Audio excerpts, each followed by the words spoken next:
So this is going to be like a little bit of a rant because I've reached the point like in life where I have no chill about this topic. And it's so frustrating how many people think they have any idea what they're talking about when they don't. And what it is when you're talking about like troubled youth, talking about kids who have been in traumatic situations.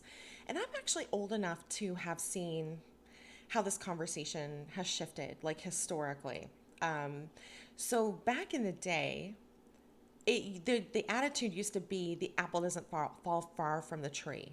So you would have kids in bad situations that no one wanted to help because as far as the community was concerned, like that family was like toxic and a problem. And so the kids did obviously often end up not falling far from the tree. Well, then we overcorrected to a like a policy orientation that kids who come from these like terrible families are innocent. That's not true either. That is so drastically not true that it makes it dangerous for people to go around in the world putting forward this idea. Because when you think someone is innocent, you make decisions differently than you would if you understood that they were dangerous. And I'm not people misunderstand. They think that this is a good bad dichotomy, and it's not. It's a safe unsafe dichotomy. And when you don't recognize that unsafe people are unsafe because you want to believe that they're innocent, you will make decisions that are not only not in your best interest, but are not in the best interest of the child. And the reason I happen to personally know this is because I did grow up with abusive parents. I went into foster care when my dad tried to kill me. My brother and I were subjected to physical, emotional, psychological, and financial abuse. And I mean, like, I literally got a job at 13 and was just giving my paychecks to my father. So, like, he wouldn't be me. Um, and actually, I did find out from a half brother that he actually beat my older half brothers too. And I didn't know that. I thought he had just laid his hands on his own children. So I was very surprised to find out that he had been doing it before we came about, which is wild to me because not that I think it's okay to beat your own kids, but that kind of makes more sense to me than just beating some random kids. It's not even your own kids. Anyway, so I did end up in foster care, and then I was kicked out of foster care, and that was top five most horrible experiences I've been through, and I've been through some bad ones. Um, I so anyway, when I tell you that most people have no idea what they are talking about, I mean most people have no idea what they're talking about. They are pledging allegiance to what they want to be true. That has nothing to do with reality.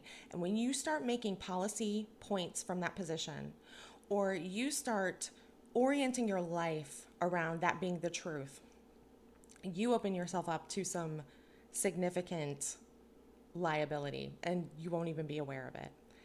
Um, Essentially, society is not very good with nuance. We want to be able to say this is the thing or this is the thing.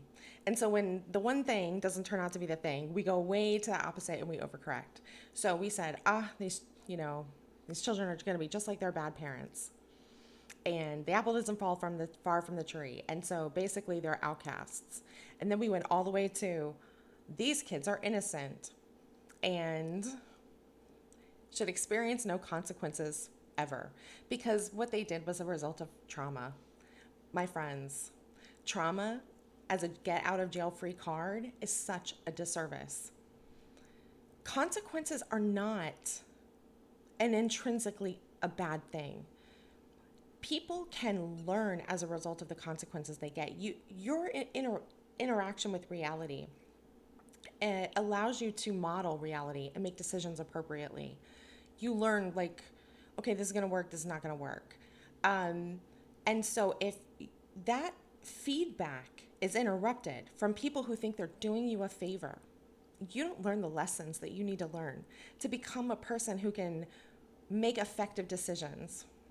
I'm not even saying be a good person, but I'm saying be a person who like understands how reality works and therefore move throughout it appropriately. You know, there are is it psychopaths? I think they've moved it into antisocial personality disorder. So they don't really use the psychopath or sociopathic designation the way we're like used to it.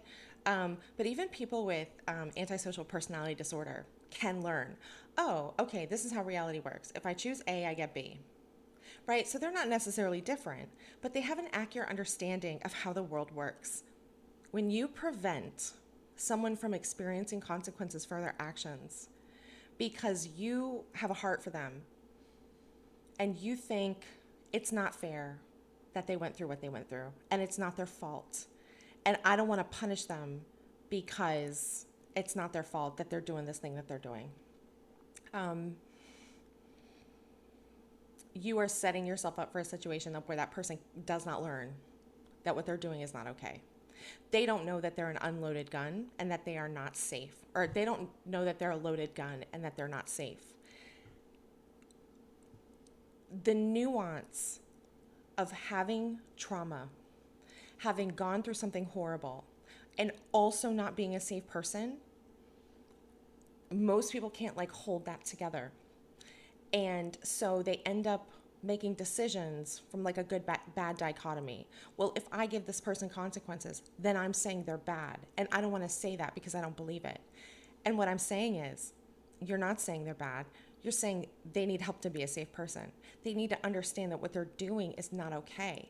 It's not safe. It's not okay to treat other people that way. The worst things I have ever done in life, I did before I was 10 years old. And I can't take that back. I wish I'd had adults who gave me consequences and gave me boundaries, not beatings. My dad doing the best he could. But what he was doing wasn't feedback that helped me make sense of the world and what I was doing and my place in it.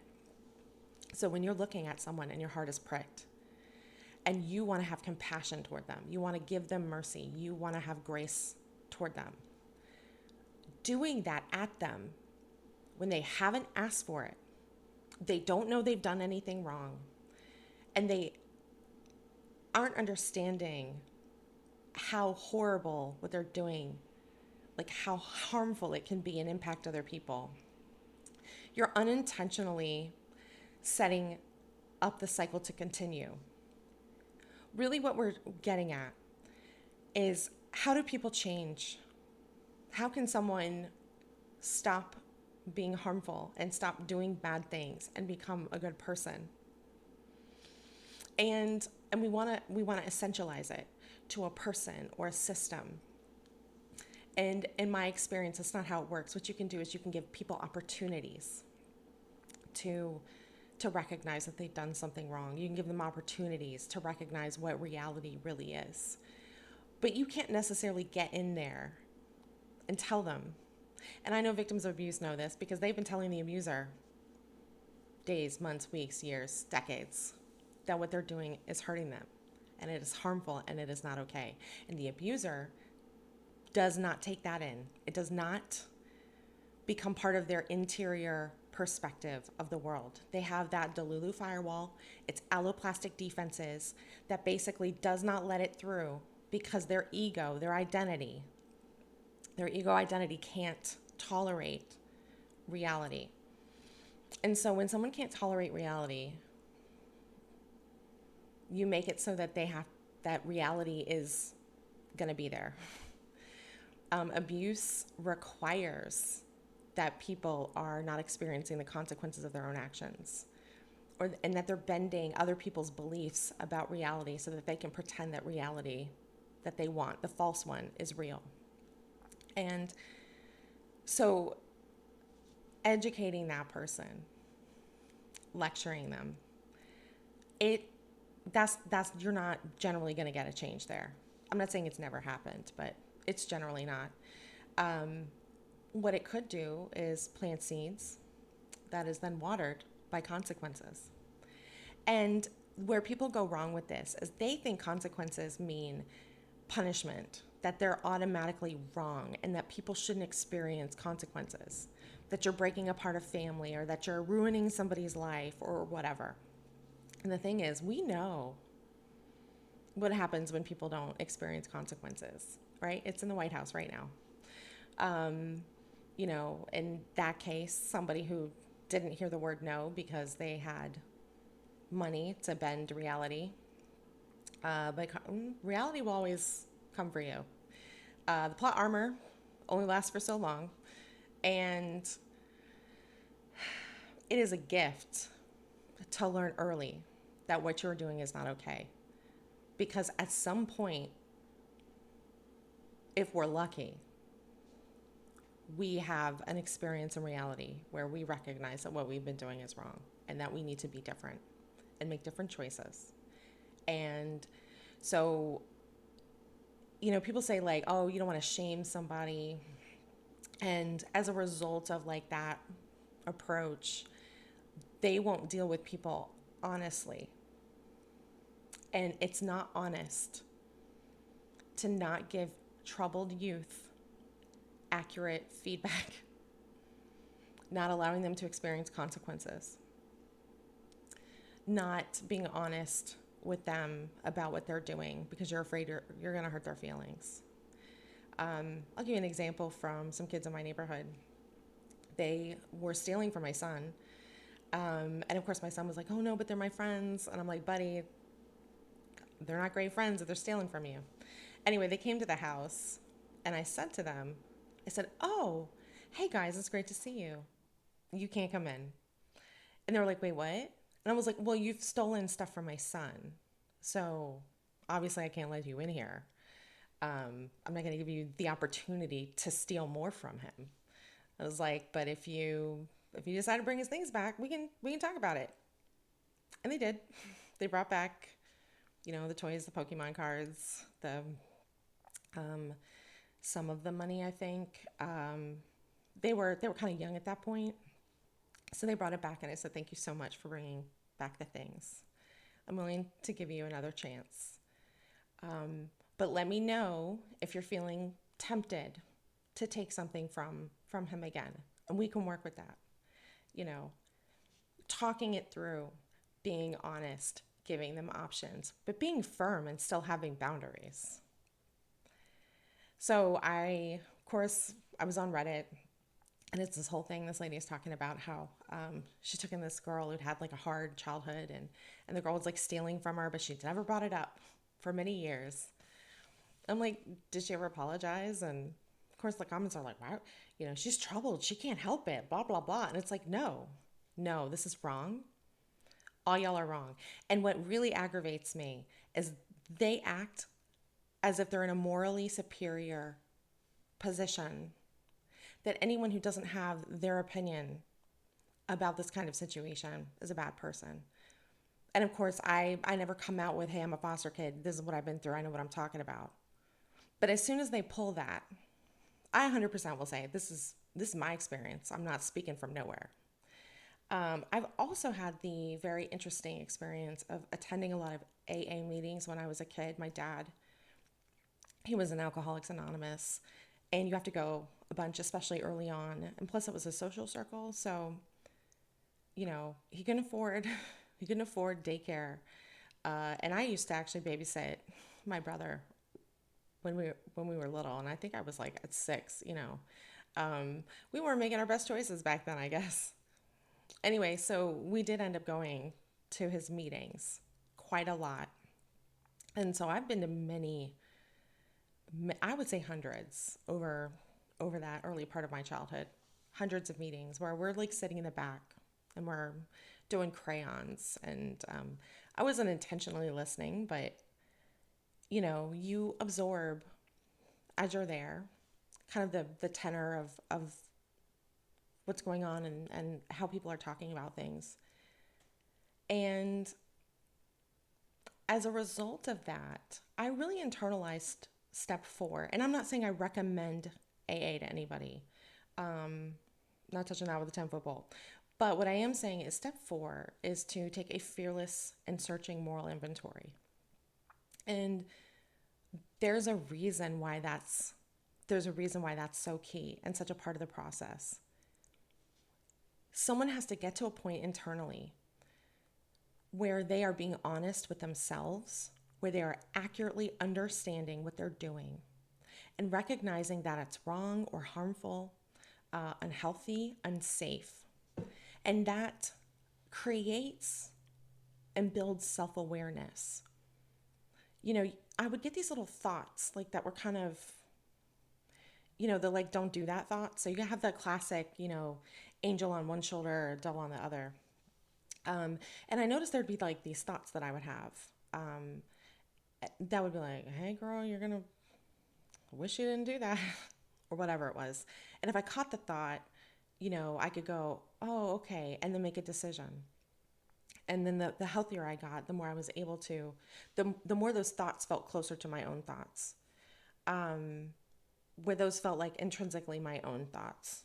Whereas earlier on, it was like a passing thing that I would, if I missed it, I kept doing the bad thing that I was doing. And I was never trying to hurt anybody.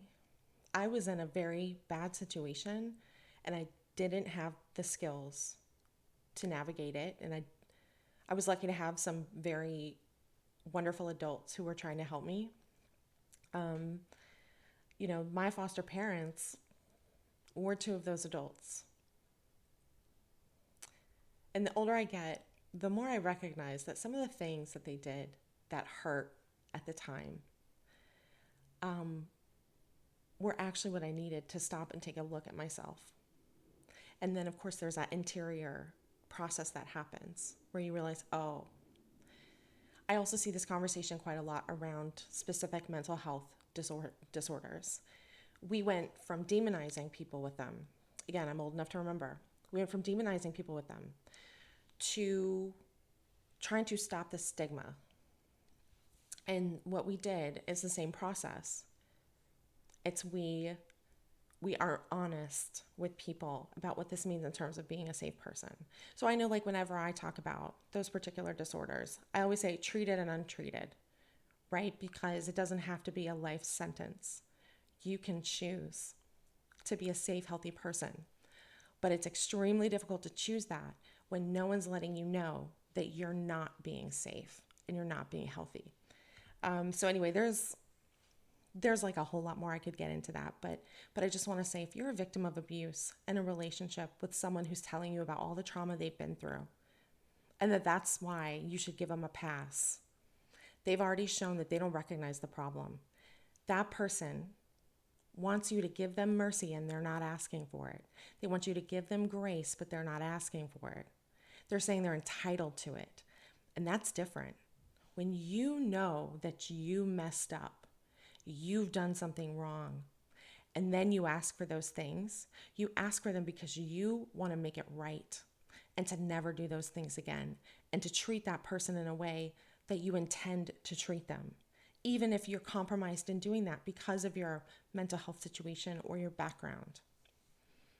But I say for 2026, we choose safety. And we understand that choosing safety doesn't mean demonizing anyone.